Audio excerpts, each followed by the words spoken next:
Good evening friends, welcome to our channel. ഇന്ന് വൈകുന്നേരം മനസ്സിന് ചെറിയൊരു വിഷമമൊക്കെ ഉണ്ടായിരുന്നു. ആ ടൈമിൽ തന്നെ ഒന്ന് ദൈവത്തെ കൂട്ടുപിടിക്കാന്ന് കരുതി ഞാനും മാമിയും റെഡി ആയിട്ട് അമ്പലത്തിൽ പോയിട്ടുണ്ട്. അമ്പലം കണ്ടപ്പോൾ തന്നെ എല്ലാവർക്കും മനസ്സിലായിട്ടുണ്ടാവും, ഹനുമാരമ്പലമാണ്. പഴയങ്ങാടി, പയ്യന്നൂർ, കണ്ണൂർ എല്ലാ ഭാഗത്തുള്ളവർക്കും അറിയാൻ പറ്റുന്ന അമ്പലം തന്നെയാണ്, പ്രസിദ്ധമായിട്ടുള്ളൊരു അമ്പലം തന്നെയാണ്.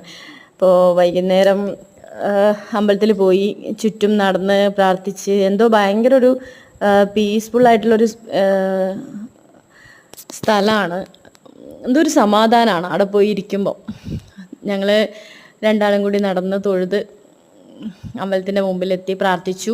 പിന്നെ ഇവിടെ ഈ കാത്തിരിപ്പ് എല്ലാവർക്കും അറിയാമായിരിക്കും, അവിൽ നിവേദ്യത്തിന് വേണ്ടിയിട്ടുള്ള കാത്തിരിപ്പാണ്. 7:30 മണിക്കാണ് ആ നിവേദ്യം കൊടുക്കുന്നത്. വിളിച്ച് ബുക്ക് ചെയ്യാം, എല്ലാവർക്കും വിളിച്ച് ബുക്ക് ചെയ്ത് കഴിഞ്ഞാൽ പ്രസാദം വന്നിട്ട് വാങ്ങിയാൽ മതി കേട്ടോ.